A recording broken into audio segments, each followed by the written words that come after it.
Cuando llegué del hospital todavía tambaleándome, con la receta médica temblando en mi mano, nunca me imaginé que encontraría a toda la familia de mi nuera Carmen, esparcida por mi propia casa, como si fueran los dueños. Había pasado 15 días internada, por culpa de una neumonía que casi me lleva, y todo lo que quería era acostarme en mi cama y descansar. El doctor Alejandro me había advertido que evitara emociones fuertes durante la recuperación, pero cuando abrí la puerta de mi recámara, ahí estaban ellos, Esperanza y Francisco, los papás de Carmen, durmiendo en mi cama matrimonial como dos reyes, y cuando fui a revisar el cuarto de huéspedes, encontré a Rosa, la hermana de ella, desparramada en la cama con ropa tirada por toda la habitación. Me quedé parada en la puerta del cuarto sin poder creer lo que estaba viendo. 70 años de vida, 42 años trabajando como costurera para comprar cada mueble de esa casa, y ahora extraños dormían en la almohada donde mi difunto esposo José solía descansar la cabeza. Esperanza abrió los ojos. Cuando la luz del pasillo le pegó en la cara, me miró con cara de quien había sido molestada y me dijo con una sonrisa que me pegó como un rayo: «Pensamos que usted ya no regresaría, María. Hasta ya habíamos platicado sobre qué hacer con sus cosas». Mi corazón se disparó, no por la neumonía, sino por la frialdad de esas palabras.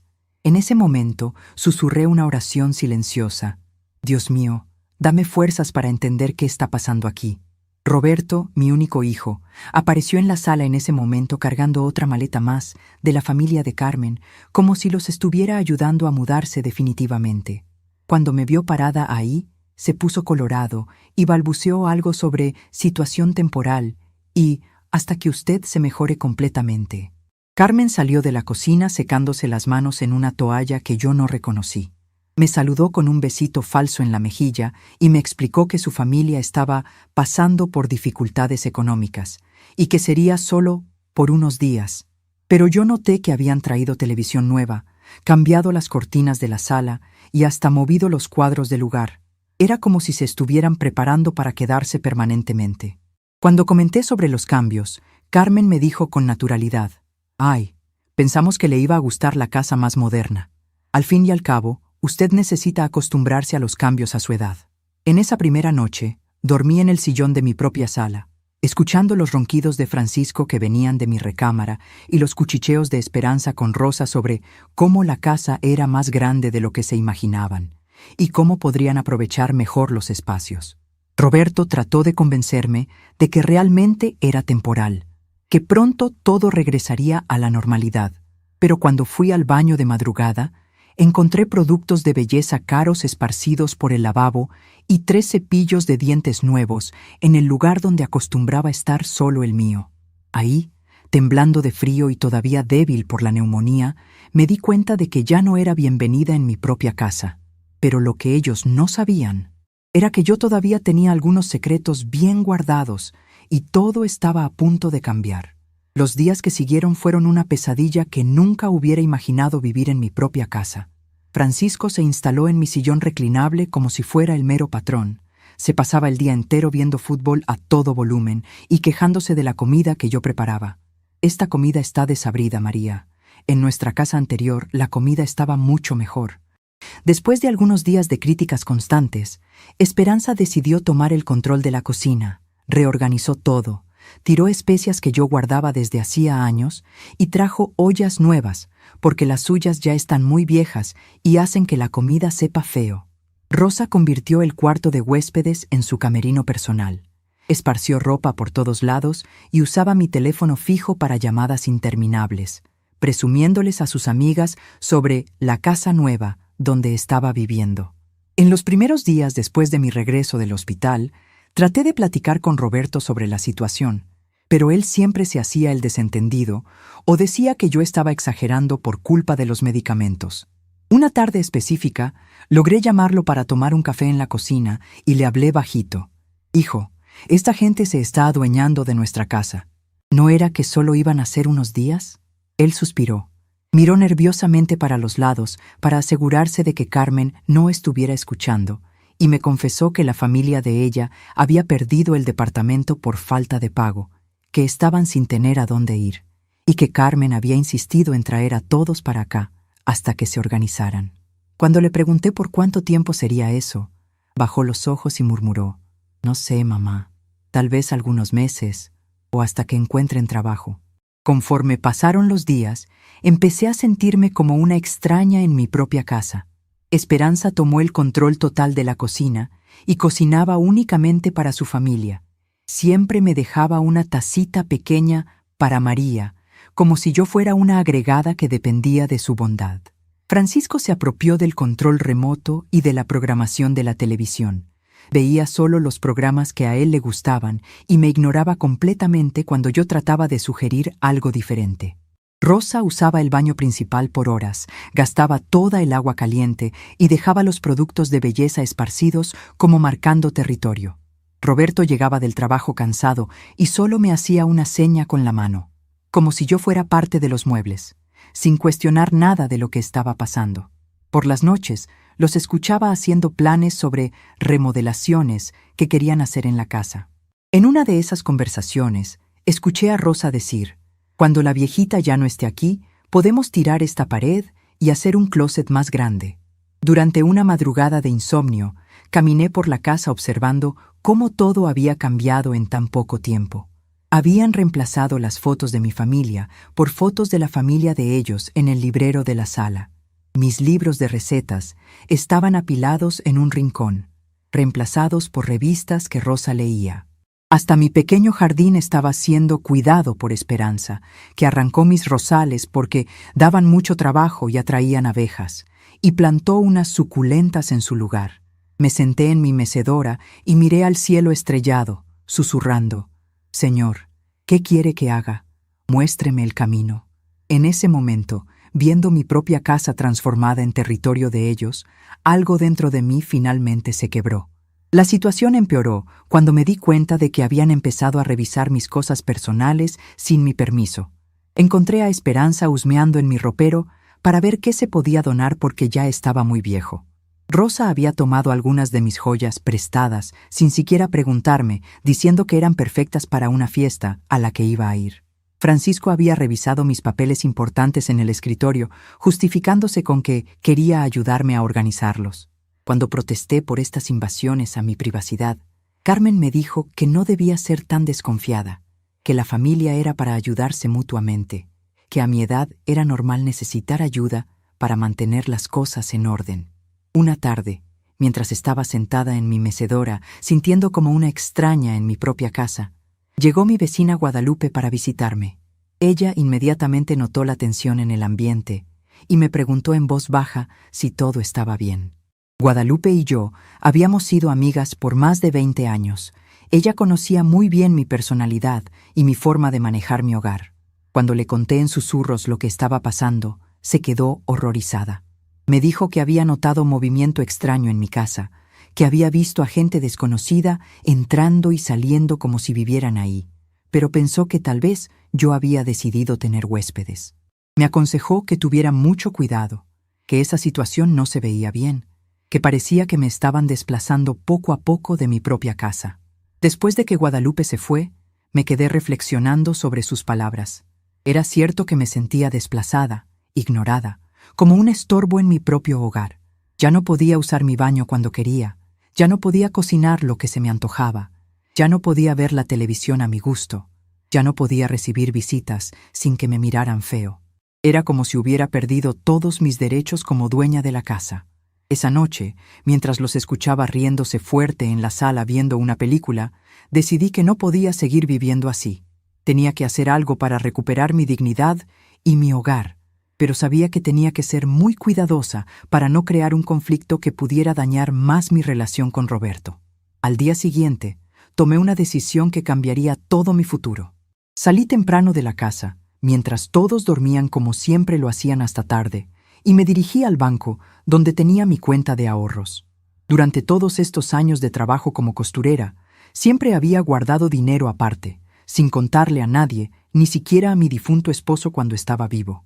Era mi ahorro secreto para emergencias, y ahora sabía que esa emergencia había llegado. En el camino al banco, le agradecí a Dios por haberme dado la sabiduría de siempre guardar algo para los momentos difíciles. El gerente del banco, señor Luis, me conocía desde hacía más de 15 años y se sorprendió cuando le pedí movilizar una cantidad significativa. Le expliqué mi situación sin entrar en muchos detalles. Solo le dije que necesitaba tomar algunas providencias importantes para proteger mis bienes. Él me ayudó a organizar todo. Transferí una buena parte del dinero a una cuenta nueva en otro banco. Actualicé mis documentos y le pedí que me recomendara una abogada confiable. Al final de la mañana, ya tenía programada una cita con la licenciada Patricia Hernández para el día siguiente. Sentí como si Dios estuviera guiando cada paso de mi plan. Regresé a casa y actué como si nada hubiera pasado. Almorcé la comida que Esperanza había preparado, escuché a Francisco quejarse de que el frijol de Esperanza quedó mejor que el tuyo, María. Aguanté a Rosa ocupar el baño por 2 horas para hacerse las uñas y sonreí cuando Esperanza criticó mi forma de organizar la despensa. Pero por dentro estaba planeando cada detalle de lo que vendría después. Esa noche, cuando todos se fueron a dormir, me quedé en la sala organizando mentalmente todo lo que necesitaba hacer. Primero, iba a resolver la cuestión legal de la propiedad de la casa. Segundo, iba a asegurarme de tener alternativas para salir de ahí con dignidad. Tercero, iba a certificarme de que ellos se dieran cuenta demasiado tarde de lo que habían perdido. La consulta con la licenciada Patricia fue reveladora. Me explicó que, como única propietaria de la casa, tenía todo el derecho de decidir quién podía o no vivir ahí. Me orientó sobre cómo proteger mis bienes, cómo hacer una donación legal y cómo garantizar que Roberto no pudiera impugnar mis decisiones en caso de que siguiera priorizando a la familia de su esposa por encima de su propia madre. También me alertó sobre algo que me dejó en shock. María, por lo que me cuenta, ellos pueden estar tratando de establecer residencia permanente. Si se quedan mucho tiempo, podrían alegar derechos sobre la propiedad. Fue cuando entendí que necesitaba actuar rápidamente. Me sugirió rentar un departamento pequeño como alternativa. Salí de su oficina con un plan claro y todos los documentos necesarios. Cuando llegué a casa y encontré a Esperanza reorganizando mi guardarropa para optimizar el espacio, solo sonreí y le dije que estaba haciendo un excelente trabajo. Ella no sabía, pero estaba facilitando la organización de las cosas que me llevaría conmigo muy pronto.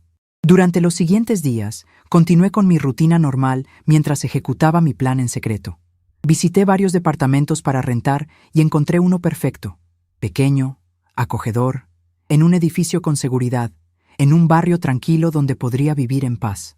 Era exactamente lo que necesitaba para empezar de nuevo. Firmé el contrato de arrendamiento y programé la mudanza para la siguiente semana. También abrí una cuenta bancaria completamente nueva y transferí la mayoría de mis ahorros ahí, asegurándome de que nadie más tuviera acceso a mi dinero.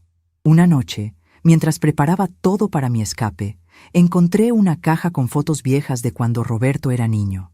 Las miré una por una, recordando todos los sacrificios que había hecho para darle una buena vida, todas las noches que me desvelé cosiendo para pagarle sus estudios, todos los sueños míos que dejé de lado para asegurarme de que él tuviera oportunidades. Lágrimas corrieron por mi rostro al darme cuenta de que, a pesar de todo lo que había hecho por él, había permitido que su esposa y la familia de ella me trataran como una carga, como alguien de quien podían deshacerse cuando ya no les fuera útil. Esa madrugada, tomé la decisión final. No iba a confrontarlos directamente ni iba a crear un escándalo. Simplemente iba a desaparecer de sus vidas de la misma manera silenciosa en que ellos habían tratado de desaparecerme de mi propia casa. Escribí una carta sencilla explicando mi decisión y la dejé en el lugar donde sabía que la encontrarían. En esa carta les informaba que había decidido donar la casa a una institución de beneficencia que cuidaba a ancianos abandonados que tenían hasta el domingo para encontrar otro lugar donde vivir y que no trataran de buscarme. Firmé solo con mi nombre y dejé las llaves al lado. Al amanecer del viernes, mientras todos dormían profundamente, tomé mis 2 maletas que había preparado en secreto y salí de mi casa por última vez. No miré hacia atrás. Sabía que estaba tomando la decisión correcta, aunque fuera la más difícil de mi vida. En el taxi que me llevaba hacia mi nueva vida, sentí una extraña mezcla de tristeza y liberación. Tristeza por todo lo que había perdido, pero liberación porque finalmente había decidido valorarme a mí misma más de lo que otros me valoraban. Cuando llegué a mi nuevo departamento, pequeño pero completamente mío, me senté en el sillón que había comprado y miré por la ventana hacia un nuevo horizonte. Por primera vez en meses pude respirar tranquila, sin el peso de sentirme no bienvenida en mi propio hogar. Mi teléfono empezó a sonar insistentemente. Era Roberto, desesperado, gritando sobre cómo yo no podía haber hecho eso, cómo ellos no tenían a dónde ir, cómo Carmen estaba llorando y la familia de ella estaba en pánico total. Yo simplemente escuché por unos minutos y dije con calma: «Hijo, ustedes dejaron muy claro que yo ya no era bienvenida en mi propia casa. Ustedes querían espacio. Ahora tienen todo el espacio del mundo para encontrar una solución». Cuando él trató de argumentar que yo estaba siendo cruel, colgué el teléfono y lo puse en modo silencioso. Esa tarde, mientras desempacaba mis pocas pertenencias en mi nuevo hogar, reflexioné sobre cómo la vida puede tomar rumbos inesperados. Había pasado 70 años de mi vida cuidando a otros antes que a mí misma. Ahora, finalmente, había aprendido a ponerme en primer lugar. El silencio de mi nuevo departamento no era vacío, era libertad. Era la oportunidad de redescubrir quién era María cuando no tenía que servir a personas que no me apreciaban. Que Dios los bendijera y les enseñara el valor de la gratitud. Pero mi decisión ya estaba tomada. Los días que siguieron a mi mudanza fueron una montaña rusa de emociones que nunca había experimentado en mis 70 años de vida. Por las mañanas, despertaba en mi nuevo departamento con una sensación extraña de libertad mezclada con una profunda melancolía por todo lo que había perdido. Mi teléfono no dejaba de sonar con llamadas desesperadas de Roberto, Carmen y hasta de Esperanza, pero yo había tomado la decisión de no responder a ninguna. Necesitaba tiempo para procesar todo lo que había vivido y para sanar las heridas emocionales que me habían causado. Durante mi primera semana en el nuevo departamento, pasé muchas horas sentada junto a la ventana, observando la vida pasar en la calle de abajo y reflexionando sobre cómo había llegado a esa situación. Recordaba vívidamente el día que Roberto trajo a Carmen a casa por primera vez, cuando ella tenía apenas 24 años y él 28. Era una muchacha muy bonita, educada, que parecía realmente enamorada de mi hijo. Yo la recibí con los brazos abiertos, emocionada de finalmente tener una nuera y con la esperanza de que pronto tendría nietos que llenarían mi casa de alegría y risas infantiles. Los primeros años de su matrimonio fueron realmente hermosos. Carmen me trataba con respeto genuino, me consultaba sobre recetas de cocina, me pedía consejos sobre cómo cuidar a Roberto cuando se enfermaba y siempre me incluía en sus planes familiares. Cuando nació su primera hija, Lupita, yo estuve ahí para ayudarla durante el puerperio, cuidando de ella y del bebé con toda la dedicación que una abuela puede dar. Carmen parecía valorar mi experiencia y mi apoyo, y yo me sentía útil, querida, parte importante de la nueva familia que estaba creciendo. Pero algo empezó a cambiar gradualmente después del nacimiento de su segundo hijo, Pedrito. Carmen comenzó a mostrar señales de impaciencia cuando yo daba mi opinión sobre el cuidado de los niños. Empezó a hacer comentarios sutiles sobre cómo las cosas eran diferentes ahora y cómo los métodos modernos de crianza eran más efectivos. Al principio, pensé que era normal que una madre joven quisiera encontrar su propio estilo de maternidad, así que traté de dar un paso atrás y respetar sus decisiones, aunque no siempre estuviera de acuerdo con ellas. La primera gran señal de alarma llegó cuando José, mi querido esposo, enfermó gravemente. Durante los 6 meses que duró su agonía, yo prácticamente viví en el hospital, acompañándolo día y noche, asegurándome de que tuviera todo lo que necesitaba.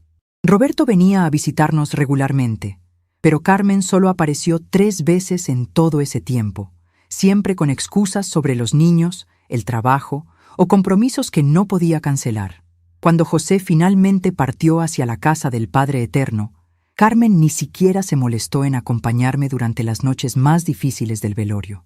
Decía que alguien tenía que quedarse en casa cuidando a los niños, aunque yo sabía que había familiares de ella que podrían haber ayudado.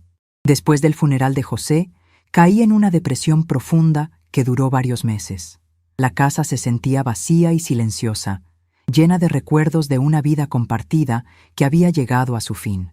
Roberto se preocupó genuinamente por mi estado emocional y sugirió que tal vez sería bueno que pasara más tiempo con ellos, que me distrajera ayudando con los nietos. Fue cuando empezó mi rutina de ir a su casa casi todos los días, cocinando, limpiando, cuidando a Lupita y Pedrito mientras ellos trabajaban. Al principio, esta nueva rutina realmente me ayudó a superar el dolor de la pérdida. Me sentía necesaria nuevamente, tenía un propósito claro, y los niños llenaban mi corazón con su inocencia y cariño. Pero conforme pasaron los meses, me di cuenta de que Carmen había empezado a verme más como una empleada doméstica gratuita que como una abuela querida. Ya no me consultaba sobre nada, simplemente me daba órdenes sobre qué cocinar, cómo limpiar, qué actividades hacer con los niños. Cuando yo sugería algo diferente o expresaba una opinión distinta, ella me respondía con una sonrisa fría y me decía que, a mi edad, era normal confundirse sobre lo que era mejor para los niños. Esas palabras siempre me dolían profundamente, pero yo las tragaba en silencio para no crear conflictos familiares. El punto de quiebre llegó gradualmente durante los últimos 2 años.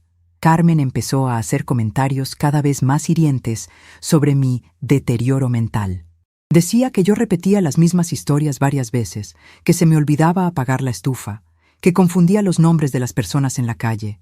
Roberto siempre apoyaba todo lo que su esposa decía, y yo empecé a cuestionar mi propia percepción de la realidad. ¿Realmente estaba perdiendo facultades mentales, o era todo parte de un plan para hacerme sentir incapaz e inútil? Recordando ahora todos esos episodios desde la tranquilidad de mi nuevo departamento, me daba cuenta de que había sido víctima de una manipulación sistemática y cruel. Carmen había empezado a plantar semillas de duda sobre mi capacidad mental mucho antes de que sus padres perdieran su casa. Todo había sido calculado cuidadosamente para que, cuando llegara el momento de necesitar un lugar donde vivir, yo estuviera tan insegura de mí misma que no me atreviera a protestar por la invasión de mi hogar. Una tarde, mientras organizaba mis pocas pertenencias en el nuevo departamento, encontré una caja con cartas que José me había escrito durante nuestro noviazgo. Las leí una por una, recordando la felicidad de aquellos tiempos cuando todo parecía posible, cuando teníamos sueños compartidos y planes para el futuro. En una de esas cartas, José me decía: «María, tú eres la mujer más fuerte y valiente que conozco. No dejes nunca que nadie te haga sentir menos de lo que vales. Tienes un corazón noble, pero también tienes la fiereza necesaria para defenderte cuando sea necesario». Esas palabras de mi difunto esposo resonaron profundamente en mi corazón. Me hicieron recordar quién había sido yo antes de permitir que Carmen y su familia me pisotearan. Había sido una mujer trabajadora, independiente, que había criado a Roberto prácticamente sola mientras José trabajaba largas horas para mantener la familia. Había sido una costurera respetada en el barrio, conocida por la calidad de mi trabajo y por mi carácter honesto y directo. ¿Cuándo había permitido que esa mujer fuerte desapareciera? Durante mi segunda semana en el nuevo departamento, decidí hacer algo que no había hecho en años: salir a caminar por el barrio y conocer a mis nuevos vecinos. El edificio donde ahora vivía estaba habitado principalmente por personas mayores como yo, viudas y viudos, que habían decidido simplificar sus vidas mudándose a espacios más pequeños pero más manejables. En el primer piso vivía doña Soledad, una señora de 75 años que había sido maestra durante 40 años. En el segundo piso estaba don Aurelio, un veterano de guerra de 80 años que tenía las historias más fascinantes sobre su juventud. Poco a poco, empecé a formar amistades genuinas con estas personas que, como yo, habían llegado a una etapa de la vida donde valoraban la tranquilidad y el respeto mutuo por encima de todo. Doña Soledad me invitó a unirme a un grupo de lectura que se reunía 2 veces por semana en el salón comunitario del edificio. Don Aurelio me enseñó a jugar dominó y me incluyó en las partidas vespertinas que organizaba con otros residentes. Por primera vez en años, me sentía parte de una comunidad donde mi opinión era valorada y donde mi presencia era genuinamente apreciada. Fue durante una de estas reuniones vespertinas que conocí a licenciada Elena Morales, una abogada jubilada que vivía en el 3er piso. Cuando le conté mi historia, se quedó horrorizada por la manipulación que había sufrido. Me explicó que casos como el mío eran más comunes de lo que se creía, que muchos adultos mayores sufrían este tipo de abuso psicológico por parte de familiares que buscaban apropiarse de sus bienes. Me aseguró que había tomado la decisión correcta al proteger mi patrimonio y mi dignidad, y me ofreció su ayuda legal si Roberto o Carmen intentaban impugnar la donación de la casa. Durante nuestras conversaciones, la licenciada Elena me ayudó a entender que lo que había vivido tenía un nombre: abuso financiero y emocional hacia adultos mayores. Me explicó que la estrategia de hacer que la víctima dude de sus propias capacidades mentales era una táctica común usada por abusadores para ganar control sobre sus víctimas. Me sentí aliviada de saber que no había sido mi imaginación, que realmente había sido víctima de un plan calculado para despojarme de mi autonomía y mis bienes. Una noche, aproximadamente 3 semanas después de mi mudanza, recibí una visita inesperada. Era Guadalupe, mi antigua vecina, que había logrado averiguar mi nueva dirección a través de una conocida mutua. Venía a contarme las noticias del barrio y lo que había pasado con mi antigua casa después de mi partida. Según me contó, Roberto y Carmen habían tenido que mudarse precipitadamente el domingo, tal como lo había estipulado en mi carta. Habían intentado contactar a la institución de beneficencia para negociar más tiempo, pero los documentos de donación eran irrevocables y legalmente sólidos. Guadalupe me contó que había visto a Roberto cargando muebles con cara de completa desesperación, mientras Carmen gritaba instrucciones y regaños desde la banqueta. La familia de Carmen había desaparecido misteriosamente en cuanto se dieron cuenta de que la situación se había complicado, dejando a Roberto y Carmen solos para lidiar con las consecuencias. Según los chismes del barrio, habían tenido que mudarse a un departamento muy pequeño en una zona menos segura, y Carmen culpaba completamente a Roberto por haber permitido que su madre tomara una decisión tan drástica. Lo que más me impactó de lo que me contó Guadalupe fue que la institución de beneficencia había transformado rápidamente mi antigua casa en un hogar para adultos mayores abandonados. Ya habían recibido a 5 residentes, todos ellos personas que habían sido rechazadas o maltratadas por sus propias familias. La casa estaba llena de vida nuevamente, con personas que realmente apreciaban tener un techo seguro y cuidados dignos. Sentí una profunda satisfacción al saber que mi hogar estaba sirviendo para ayudar a personas que realmente lo necesitaban y valoraban. Guadalupe también me trajo noticias sobre Lupita y Pedrito, mis nietos. Según me contó, los niños habían preguntado varias veces por mí, especialmente Lupita, que ya tenía edad suficiente para entender que algo extraño había pasado con la abuela. Carmen les había dicho que yo me había mudado muy lejos y que no podría verlos por mucho tiempo. Esta información me partió el corazón, porque realmente amaba a esos niños y sabía que ellos también me querían. Pero también entendía que era mejor mantenerlos alejados de la toxicidad que había caracterizado mi relación con sus padres. Durante las siguientes semanas, establecí una rutina diaria que me daba estructura y propósito.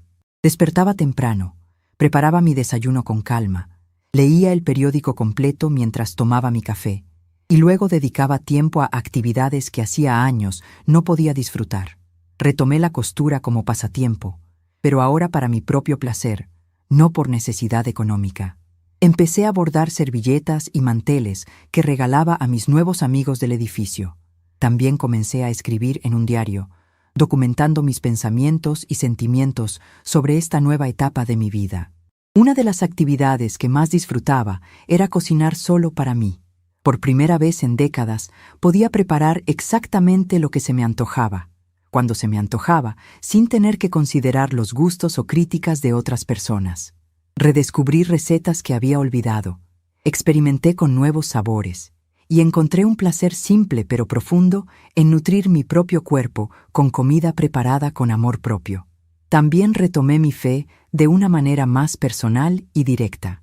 Encontré una iglesia pequeña cerca del edificio donde el padre Martín daba misas íntimas para una congregación principalmente de adultos mayores. Sus homilías se centraban en temas de perdón, renovación y encontrar propósito en las etapas tardías de la vida. Por primera vez en años, sentía que mis oraciones eran escuchadas y que mi relación con Dios era auténtica. no basada en la culpa o la obligación familiar. Un mes después de mi mudanza, finalmente decidí responder una de las llamadas persistentes de Roberto. Su voz sonaba cansada, derrotada, muy diferente del tono seguro y a veces condescendiente que había usado durante los últimos años. Me pidió que nos viéramos para hablar, que necesitaba explicarme muchas cosas y pedirme perdón por no haber sabido protegerme de la manipulación de Carmen. Acepté encontrarme con él en un café neutral, lejos tanto de mi nuevo hogar como de su nueva vivienda. El encuentro fue emotivo y revelador. Roberto se veía realmente mal. Había perdido peso, tenía ojeras profundas y se notaba la tensión en cada línea de su rostro. Me contó que su matrimonio estaba en crisis, que Carmen lo culpaba de todo lo que había pasado, que la familia de ella había cortado completamente el contacto cuando se dieron cuenta de que ya no había beneficios que obtener. Me confesó que había empezado a darse cuenta de muchas cosas que había ignorado o negado durante años, especialmente sobre cómo Carmen me había tratado gradualmente peor y cómo él había permitido que eso sucediera. Roberto me pidió perdón con lágrimas en los ojos, reconociendo que había fallado como hijo al no protegerme de la crueldad sutil pero constante de su esposa. Me explicó que Carmen había sido muy hábil manipulándolo también a él, haciéndole creer que sus preocupaciones sobre mi deterioro mental eran genuinas, que sus sugerencias sobre cambios en mi rutina eran por mi propio bien. Me confesó que solo cuando fue demasiado tarde se había dado cuenta de que todo había sido una estrategia calculada para aislarme y eventualmente despojarme de mi autonomía y mis bienes. Escuché todo lo que Roberto tenía que decirme con una mezcla de tristeza y alivio. Tristeza, porque confirmaba que mi propio hijo había sido cómplice, aunque inconsciente, de mi maltrato. Alivio, porque finalmente alguien de mi familia reconocía la realidad de lo que había vivido. Cuando terminó de hablar, respiré profundamente y le dije con calma: Roberto, aprecio tu honestidad y tu arrepentimiento, pero necesito que entiendas que el daño que se hizo no se puede deshacer con disculpas. Durante años permití que me trataran como una carga, como alguien cuya opinión no importaba, como un estorbo en mi propia casa. Ya no soy esa mujer, y no voy a volver a serlo nunca. Le expliqué que había encontrado la paz en mi nueva vida, que tenía amigos genuinos que me valoraban, que había redescubierto quién era cuando no tenía que vivir caminando de puntillas para evitar molestar a personas que se suponía me amaban. Le dije que, aunque lo perdonaba porque era mi hijo y siempre lo amaría, no estaba dispuesta a regresar a una situación donde mi bienestar dependiera de la buena voluntad de Carmen o de cualquier otra persona. Roberto lloró cuando entendió que mi decisión era final, pero también pareció aceptar que era justa. Me preguntó si podría ver a sus hijos ocasionalmente, si yo estaría dispuesta a mantener algún tipo de contacto con mis nietos. Le dije que lo pensaría, pero que cualquier relación futura tendría que ser en mis términos, en un ambiente donde yo me sintiera respetada y valorada. Nos despedimos con un abrazo triste pero digno, ambos entendiendo que nuestra relación había cambiado para siempre. Esa noche, de regreso en mi departamento, me senté en mi sillón favorito y reflexioné sobre todo lo que había vivido en las últimas semanas. Por primera vez en años, me sentía completamente en control de mi propia vida. Ya no tenía que preocuparme por complacer a personas que no me apreciaban. Ya no tenía que caminar de puntitas en mi propia casa. Ya no tenía que aceptar migajas de cariño de una familia que me veía como una obligación molesta. Había aprendido la lección más importante de mis 70 años, que el amor propio no es egoísmo, es supervivencia. 3 meses habían pasado desde mi encuentro con Roberto en aquel café, y mi vida había tomado un rumbo que jamás hubiera imaginado posible a los 70 años. Cada mañana despertaba con una sensación de propósito renovado, como si finalmente hubiera encontrado mi verdadero lugar en el mundo después de décadas de vivir para complacer a otros. Mi departamento se había convertido en un santuario de paz, donde cada objeto, cada rincón, cada decisión diaria reflejaba únicamente mis gustos y necesidades. Durante este tiempo, había desarrollado rutinas que me llenaban de satisfacción profunda. Despertaba al amanecer sin necesidad de despertador. Preparaba mi café en la cafetera que había comprado especialmente para mí. y me sentaba junto a la ventana a observar cómo la ciudad despertaba gradualmente. Era un ritual silencioso que me conectaba conmigo misma de una manera que no había experimentado en años. No había prisas, no había críticas, no había expectativas ajenas que cumplir. Solo existía María, con sus pensamientos, sus planes para el día y su libertad recién descubierta. Una mañana particularmente hermosa de abril, mientras disfrutaba de este ritual matutino, recibí una llamada inesperada que cambiaría nuevamente el curso de mi historia. Era la licenciada Patricia Hernández, la abogada que me había ayudado con la donación de mi casa. Su voz sonaba emocionada cuando me explicó el motivo de su llamada. Había recibido una propuesta muy interesante relacionada con la institución de beneficencia que ahora administraba mi antigua propiedad. La institución había quedado tan impresionada con la generosidad de mi donación y con la rapidez con que se había completado todo el proceso legal, que querían ofrecerme un puesto como coordinadora voluntaria de relaciones familiares. Mi trabajo consistiría en ayudar a otros adultos mayores que estuvieran viviendo situaciones similares a la mía, orientándolos sobre sus derechos legales y apoyándolos emocionalmente durante procesos de separación familiar dolorosos. Era como si el universo me estuviera ofreciendo la oportunidad de transformar mi dolor en propósito, mi experiencia amarga en sabiduría útil para otros. La propuesta me emocionó profundamente, pero también me asustó un poco. ¿Realmente tenía yo las cualidades necesarias para ayudar a otras personas en situaciones tan delicadas? ¿Podría manejar emocionalmente escuchar historias de abandono y maltrato familiar sin que eso reabriera mis propias heridas? Le pedí a la licenciada Patricia unos días para pensarlo, y colgué el teléfono con el corazón acelerado por la posibilidad de darle un sentido más profundo a esta nueva etapa de mi vida. Esa tarde, decidí caminar por el parque cercano a mi edificio para reflexionar sobre la propuesta. Era un lugar hermoso, lleno de árboles maduros y bancas donde otros adultos mayores se reunían a platicar o simplemente a disfrutar del aire fresco. Mientras caminaba por los senderos serpenteantes, pensé en todas las conversaciones que había tenido con mis nuevos amigos del edificio, especialmente con doña Soledad y don Aurelio. Muchas de esas personas habían vivido experiencias similares a la mía: hijos ingratos, familias que los veían como cargas, procesos dolorosos de separación de seres queridos que no supieron valorarlos. Durante mis reflexiones, me di cuenta de que había algo especial en la manera como estas personas se habían acercado a mí durante estos meses. No era solo amistad lo que habían ofrecido, sino también una especie de reconocimiento silencioso de nuestra fortaleza compartida. Todos habíamos tomado decisiones difíciles para preservar nuestra dignidad. Todos habíamos enfrentado el dolor de ser rechazados por quienes se suponía nos amaban incondicionalmente. Y todos habíamos encontrado maneras de reconstruir nuestras vidas sobre bases más sólidas y auténticas.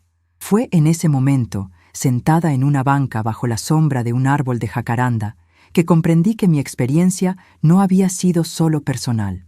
Era parte de una realidad más amplia que afectaba a muchas personas de mi generación, y que mi historia podría servir como ejemplo de que era posible salir adelante, que era posible reconstruir la vida incluso en etapas avanzadas, que era posible elegir la dignidad por encima de la comodidad familiar disfuncional. Al día siguiente, llamé a la licenciada Patricia para aceptar la propuesta. Mi primer día como coordinadora voluntaria fue emotivo y revelador. La institución había preparado una pequeña oficina para mí, con un escritorio, una computadora y una biblioteca llena de libros sobre derechos de adultos mayores, psicología geriátrica y resolución de conflictos familiares. También me presentaron al equipo de trabajo, psicólogos, trabajadores sociales y otros voluntarios que dedicaban su tiempo a esta noble causa.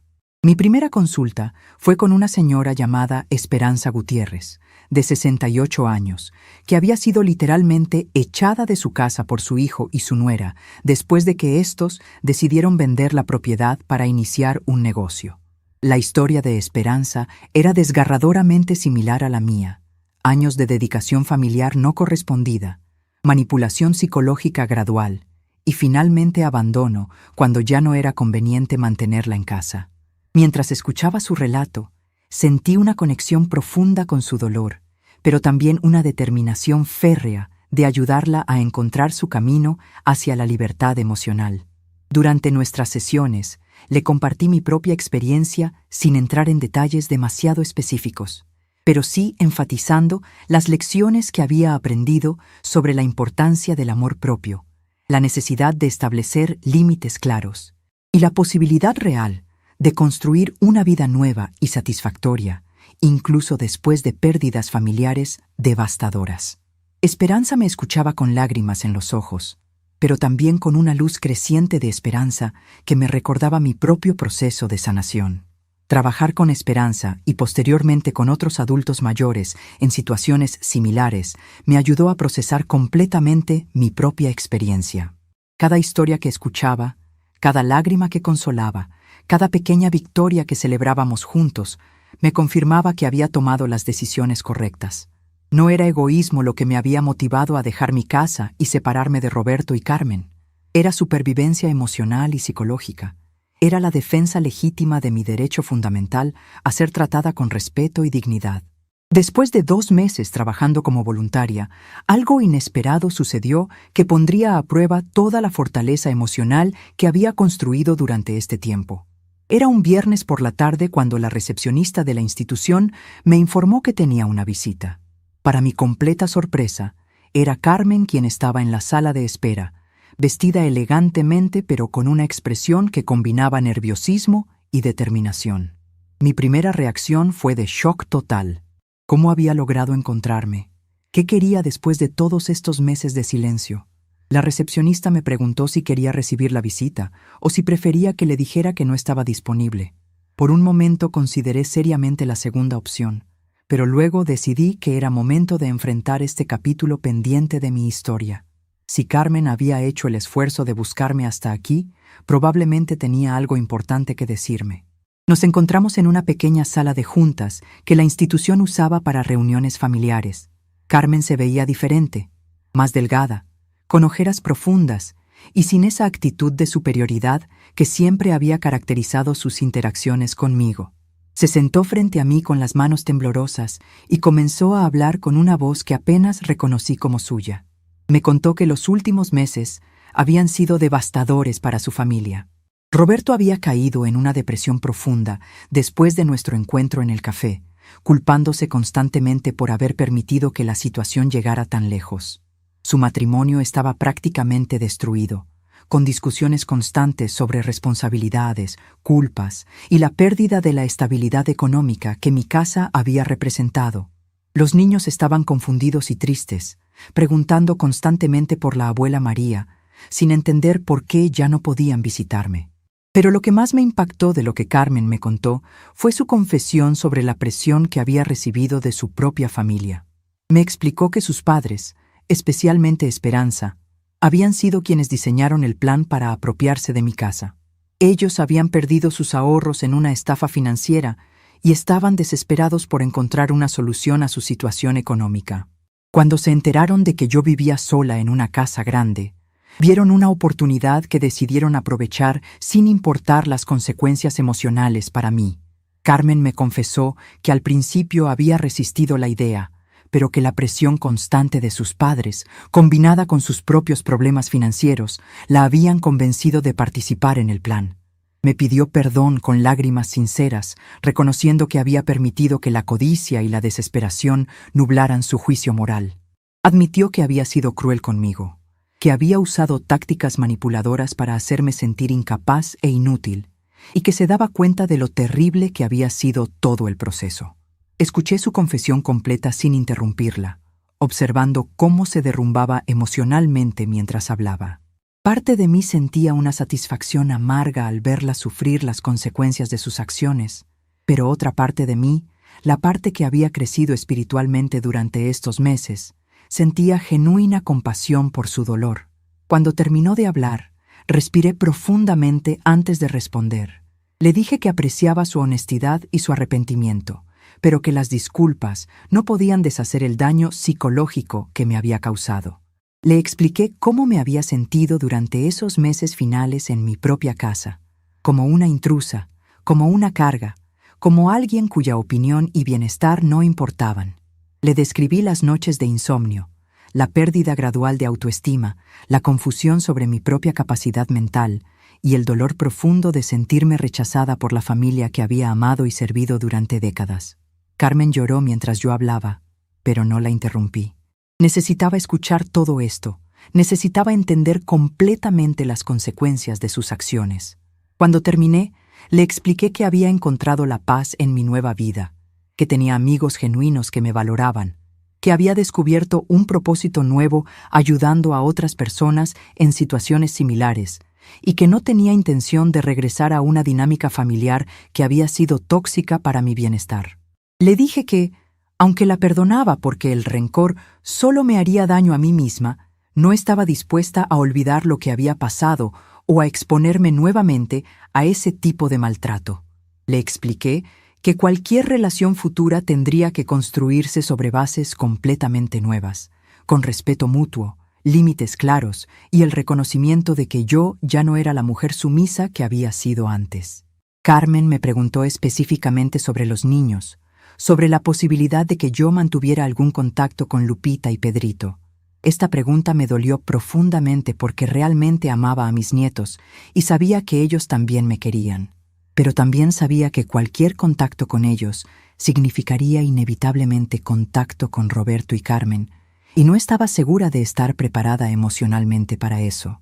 Le dije que lo pensaría, pero que si llegaba a tomar la decisión de ver a los niños, sería en un ambiente neutro, con reglas claras y sin presión para restablecer relaciones familiares más amplias.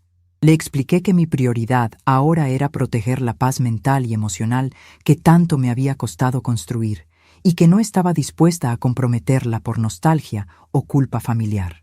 Nos despedimos de manera civilizada pero distante.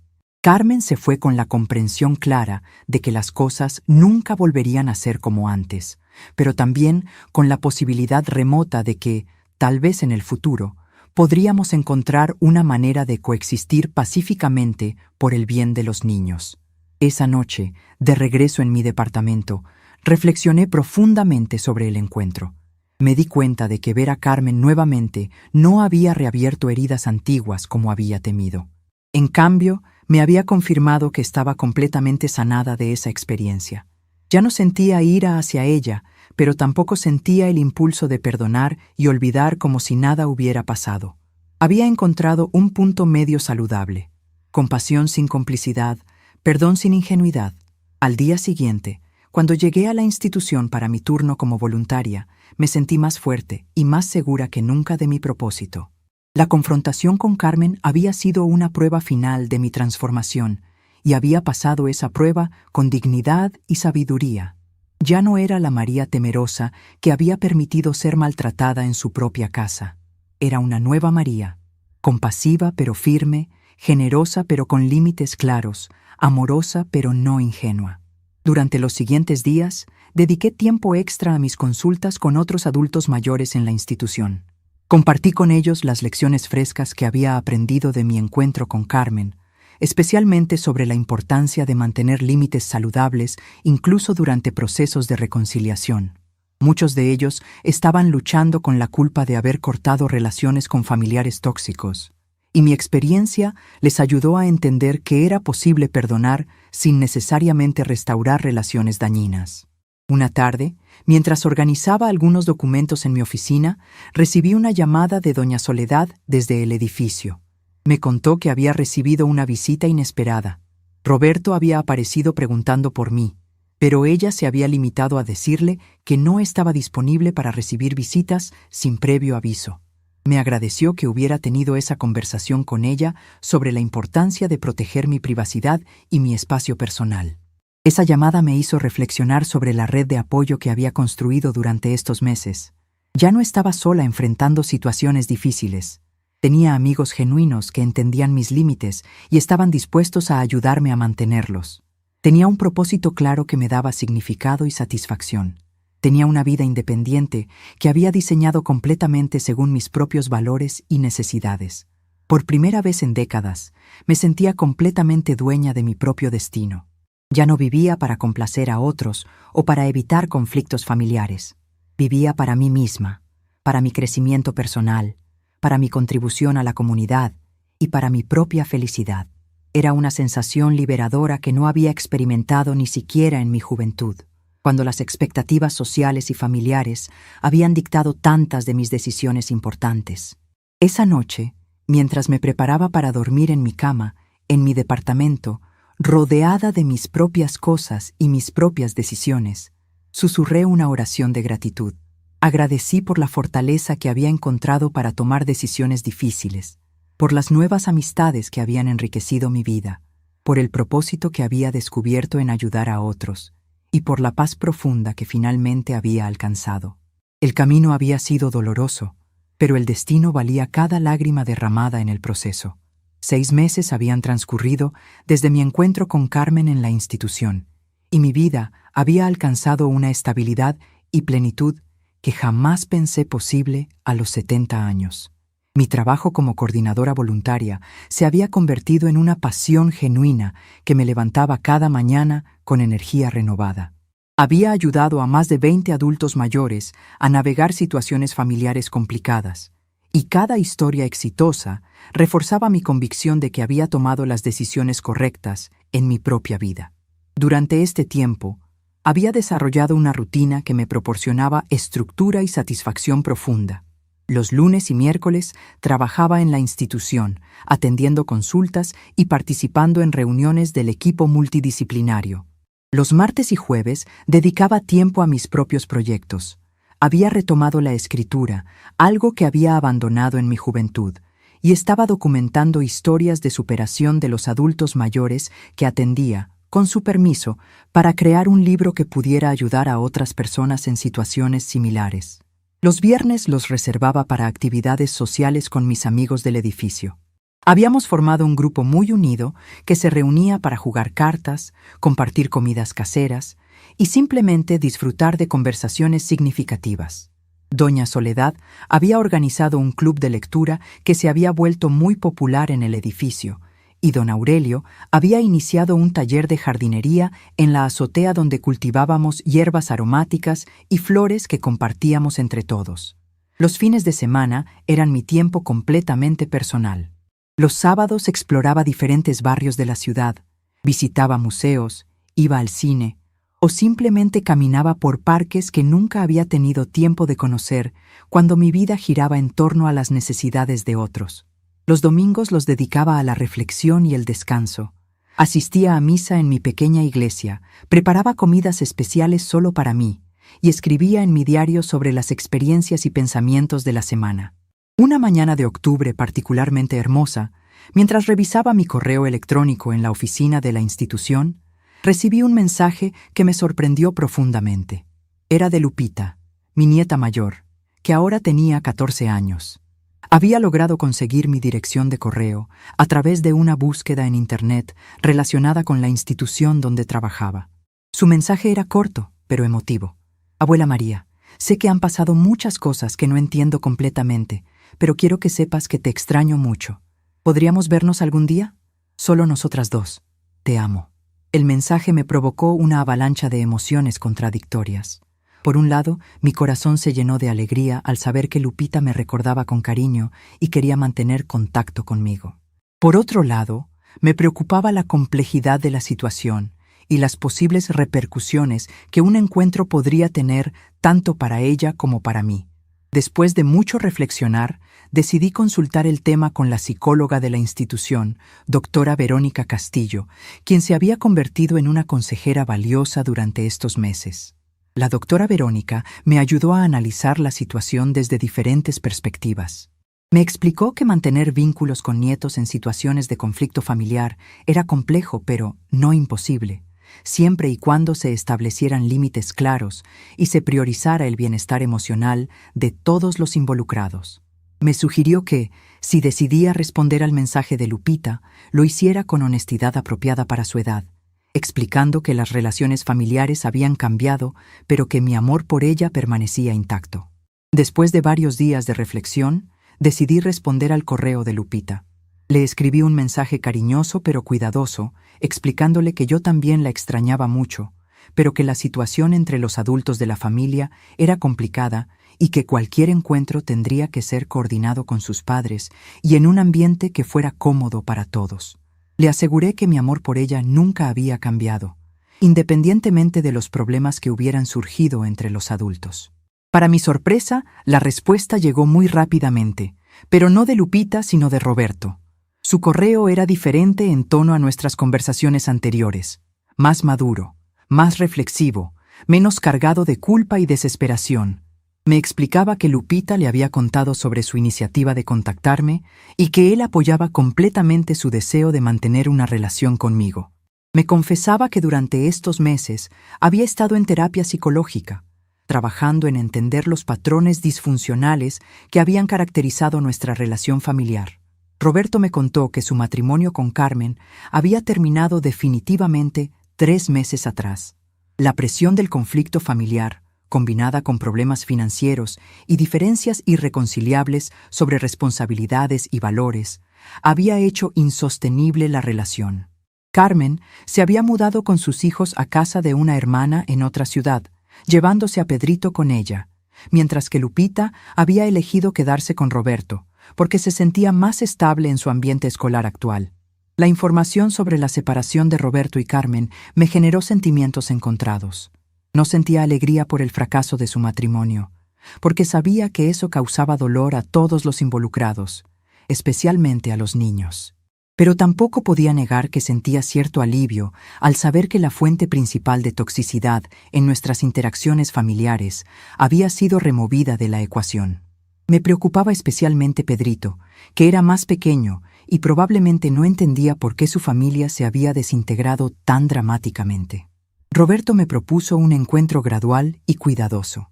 Sugería que nos viéramos primero él y yo, en un ambiente neutral, para hablar honestamente sobre la posibilidad de reconstruir algún tipo de relación saludable. Si esa conversación resultaba positiva, podríamos considerar incluir a Lupita en futuros encuentros. Me aseguró que no tenía expectativas de que las cosas volvieran a ser como antes, pero que había aprendido mucho sobre sí mismo y sobre la importancia de las relaciones familiares auténticas durante estos meses de terapia. Después de consultarlo nuevamente con la doctora Verónica y reflexionar profundamente sobre mis propios sentimientos y necesidades, decidí aceptar la propuesta de Roberto. Acordamos encontrarnos en un café diferente al que habíamos usado meses atrás, en un barrio neutral, donde ninguno de los dos tuviera asociaciones emocionales particulares. Le dejé claro que mi vida actual era mi prioridad, que no estaba dispuesta a comprometer la paz que había construido, pero que estaba abierta a explorar la posibilidad de una relación diferente, si eso era genuinamente lo que él buscaba. El encuentro con Roberto fue revelador de maneras que no había anticipado. Físicamente se veía mucho mejor que la última vez que lo había visto. Había recuperado peso, tenía mejor color en el rostro y se notaba más relajado y centrado. Pero el cambio más significativo era emocional y psicológico. Hablaba de manera más madura, asumía responsabilidad por sus acciones pasadas sin excusas y demostraba un entendimiento genuino de cómo sus decisiones habían afectado mi bienestar. Me contó sobre su proceso terapéutico con detalle sorprendente. Había trabajado en entender los patrones de codependencia que habían caracterizado su relación con Carmen, había explorado sus dificultades para establecer límites saludables y había confrontado la culpa que sentía por no haber protegido a su propia madre de maltrato emocional. Me explicó que había llegado a entender que su miedo al conflicto había sido más fuerte que su lealtad familiar y que esa cobardía emocional había contribuido directamente a mi sufrimiento. Lo que más me impactó de nuestra conversación fue cuando Roberto me habló sobre las lecciones que había aprendido observando mi proceso de separación y reconstrucción. Me dijo que inicialmente había interpretado mi decisión como cruel y extrema, pero que con el tiempo había llegado a admirar la valentía que había requerido para priorizar mi propio bienestar por encima de la comodidad familiar. Me confesó que mi ejemplo lo había inspirado a tomar decisiones difíciles en su propia vida, incluyendo la decisión de terminar su matrimonio disfuncional y buscar ayuda profesional para sus problemas personales. Hablamos también sobre Lupita y sobre cómo la separación había afectado a los niños. Roberto me explicó que había sido completamente honesto con ella sobre los errores que había cometido como hijo y como padre, y que Lupita había demostrado una madurez sorprendente al entender que las relaciones familiares requieren respeto mutuo para funcionar saludablemente. Me contó que ella había expresado específicamente su deseo de conocer la nueva abuela María de la que había oído hablar, refiriéndose a mi trabajo en la institución y a la vida independiente que había construido. Durante nuestra conversación, Roberto me hizo una propuesta específica que me sorprendió por su thoughtfulness. Sugirió que, si yo estaba dispuesta, podríamos intentar construir una relación completamente nueva, basada en el respeto mutuo y la honestidad, sin intentar recrear los patrones familiares del pasado. Propuso encuentros regulares, pero no obligatorios, donde pudiéramos conocernos como las personas que éramos ahora, no como los roles familiares que habíamos desempeñado anteriormente.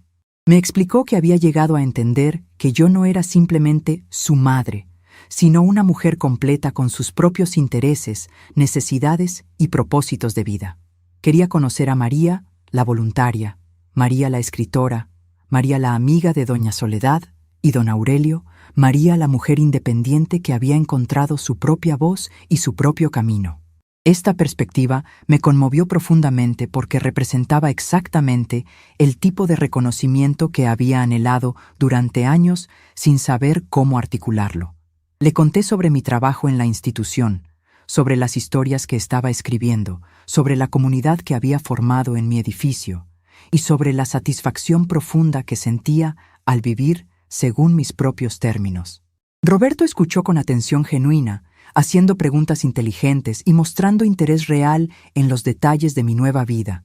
Era una conversación entre adultos iguales, no entre una madre que servía y un hijo que recibía servicios. Hacia el final de nuestro encuentro, Roberto me hizo una pregunta que había estado evitando durante toda la conversación. ¿Crees que algún día podrás perdonarme completamente por haber fallado tanto como hijo? Mi respuesta fue honesta pero compasiva. Le expliqué que el perdón era un proceso, no un evento, y que ya había comenzado ese proceso por mi propio bienestar emocional.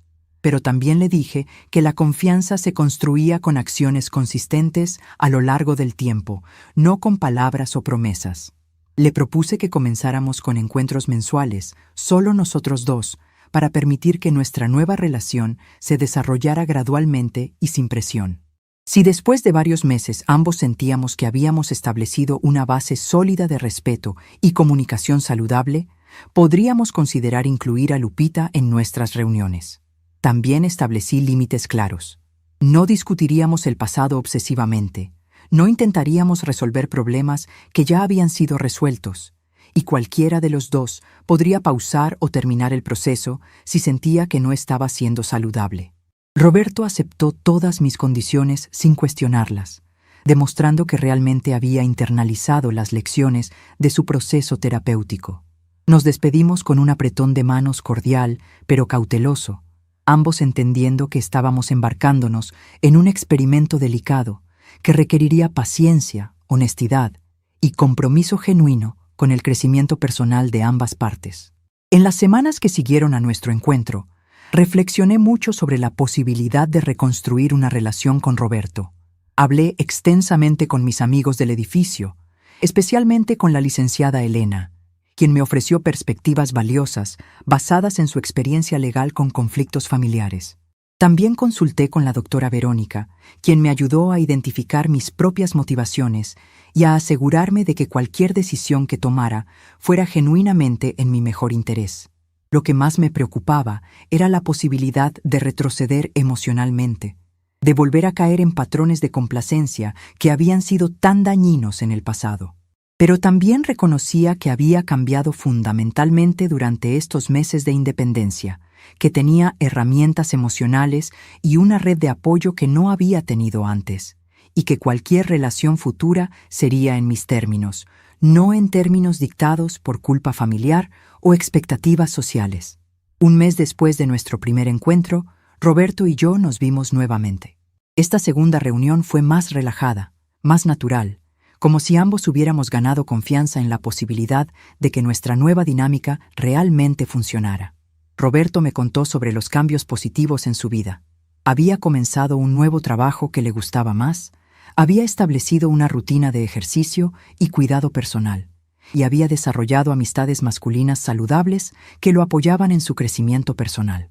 Me habló también sobre Lupita, quien estaba sobresaliendo académicamente y había desarrollado un interés particular en trabajo social, inspirada aparentemente por las historias que Roberto le había contado sobre mi trabajo en la institución. Esta información me llenó de orgullo y me hizo considerar más seriamente la posibilidad de incluirla en nuestros encuentros futuros. Durante esta segunda reunión, Roberto también me entregó algo que me conmovió profundamente. Una carta escrita por Lupita específicamente para mí. En ella, mi nieta me contaba sobre su vida, sus intereses, sus sueños para el futuro, y expresaba su admiración por la valentía que había demostrado al empezar de nuevo a los 70 años. La carta terminaba con una invitación. Abuela María, me encantaría conocer a la mujer fuerte e independiente que eres ahora. ¿Podrías enseñarme sobre el trabajo que haces ayudando a otras personas? Esa carta fue el factor decisivo en mi proceso de toma de decisiones. Me di cuenta de que mi experiencia podía ser no solo sanadora para mí, sino también educativa e inspiradora para Lupita. Si podía servirle como ejemplo de que es posible cambiar patrones familiares disfuncionales, de que es posible priorizar el respeto propio, de que es posible reconstruir la vida incluso después de pérdidas significativas, entonces tal vez valía la pena arriesgar la comodidad de mi nueva rutina para explorar esta posibilidad. En nuestro tercer encuentro, le dije a Roberto que estaba dispuesta a conocer a Lupita, pero con condiciones específicas. Quería que nuestro primer encuentro fuera en la institución donde trabajaba, para que ella pudiera ver directamente el trabajo que hacía y entender el contexto de mi nueva vida. También insistí en que la reunión fuera relativamente breve, para permitir que ambas evaluáramos nuestros sentimientos sin presión de crear una experiencia perfecta inmediatamente. Roberto aceptó entusiastamente mis condiciones y programamos la reunión para el siguiente viernes por la tarde. Mientras esperaba ese día, sentí una mezcla de nerviosismo y emoción que no había experimentado en mucho tiempo. Era como si estuviera a punto de conocer a una nueva persona, no simplemente de reconectarme con alguien del pasado. Y en cierto sentido, eso era exactamente lo que estaba pasando. Tanto Lupita como yo habíamos cambiado durante estos meses de separación y tendríamos que descubrir quiénes éramos la una para la otra en esta nueva fase de nuestras vidas. El día del encuentro llegó finalmente, trayendo consigo la posibilidad de que mi familia, redefinida y reconstruida sobre bases más saludables, pudiera tener un futuro después de todo. Pero sería un futuro diferente, basado en elección mutua más que en obligación, en respeto más que en conveniencia, en amor genuino más que en expectativas tradicionales. Era exactamente el tipo de futuro que había aprendido a valorar durante mi proceso de reconstrucción personal. El viernes por la tarde llegó con una brisa suave que movía las cortinas de mi oficina en la institución.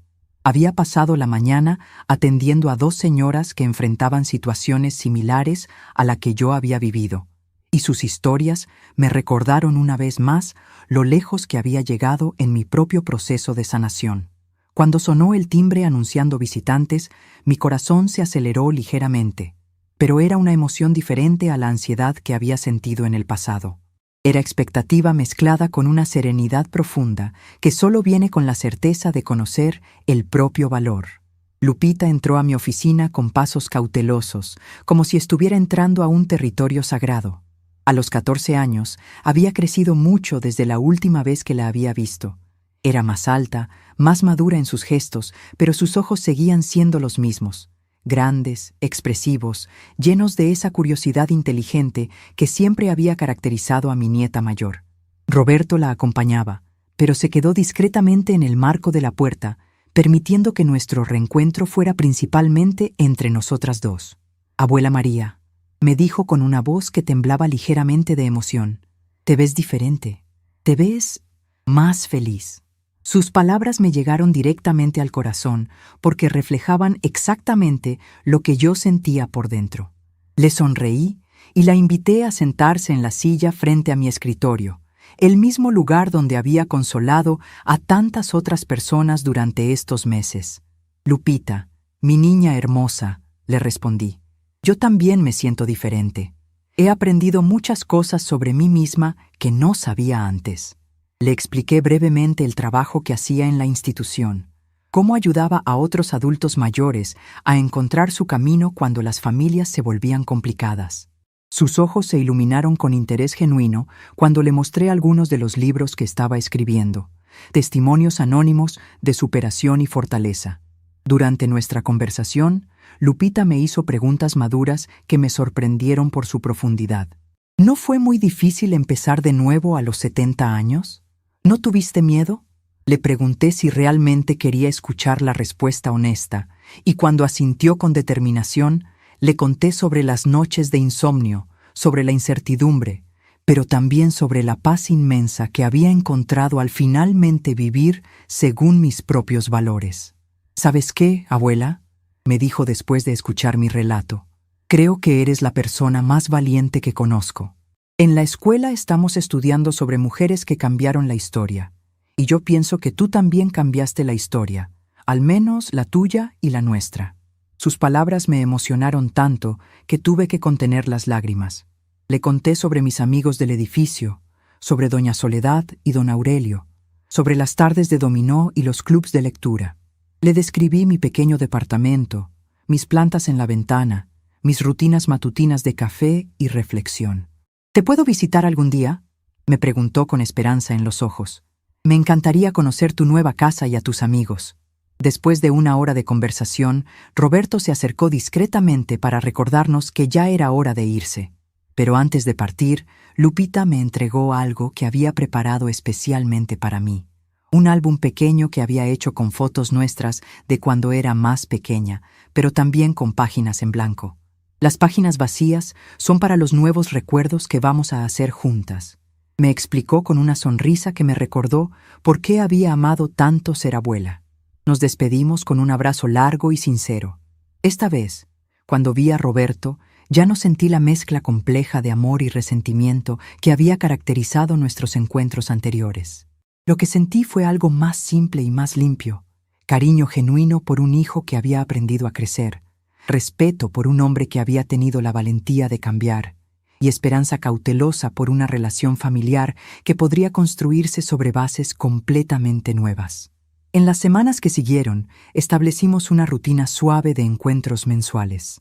A veces era solo Roberto y yo, hablando sobre nuestras vidas actuales, compartiendo lecturas, o simplemente disfrutando de un café juntos, como dos adultos que se estaban conociendo genuinamente por primera vez.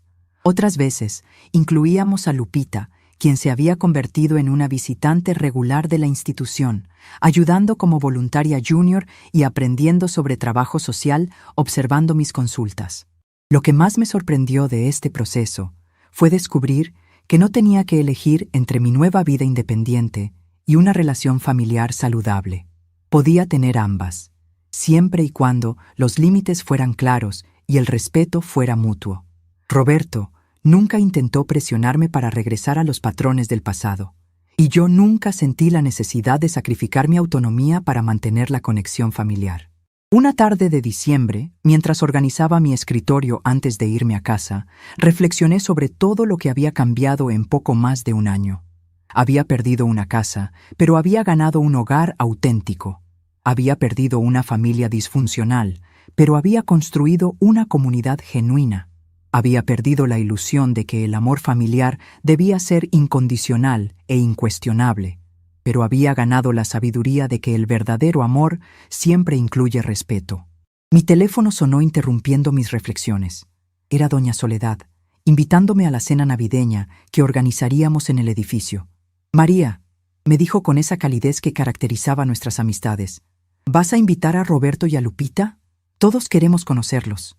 Su pregunta me hizo sonreír porque representaba exactamente el tipo de integración saludable que había aprendido a valorar.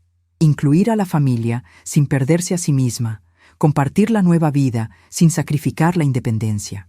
Esa noche, mientras preparaba la cena en mi pequeña cocina, escuché música suave y reflexioné sobre las lecciones más importantes de este año transformador. Había aprendido que nunca es demasiado tarde para redefinir las relaciones, que el perdón no requiere olvidar, que el amor propio no es egoísmo sino supervivencia, y que la soledad elegida es infinitamente mejor que la compañía que no nos valora. Al día siguiente, llamé a Roberto para invitarlo a él y a Lupita a la cena navideña con mis amigos. Su respuesta entusiasta me confirmó que habíamos encontrado el equilibrio correcto, una relación familiar basada en elección mutua, respeto genuino y la libertad de cada uno de vivir según sus propios términos. Mientras colgaba el teléfono y me preparaba para otro día de trabajo en la institución, sentí una gratitud profunda por el camino que había recorrido. No había sido fácil, pero cada decisión difícil me había acercado más a la mujer que estaba destinada a ser. Ya no era la María que vivía para complacer a otros. Era la María que había aprendido a valorarse a sí misma, a establecer límites saludables y a construir relaciones auténticas basadas en respeto mutuo. El silencio de mi departamento ya no era vacío, era libertad. La independencia ya no era soledad, era autodeterminación. Y las relaciones familiares ya no eran obligaciones, eran elecciones conscientes basadas en amor genuino y respeto mutuo. Mientras regaba mis plantas en la ventana, observando la ciudad despertar una vez más, susurré una oración de gratitud por todo lo que había perdido y todo lo que había ganado, porque a veces el mayor regalo que podemos darnos a nosotros mismos y a quienes amamos es la valentía de redefinir lo que significa familia, hogar y felicidad. A veces, el mayor reinicio es el silencio que elegimos mantener, hasta que encontramos nuestra propia voz nuevamente. Estamos curiosos para saber hasta dónde esta historia llegó. ¿Desde dónde nos estás viendo? Comenta abajo.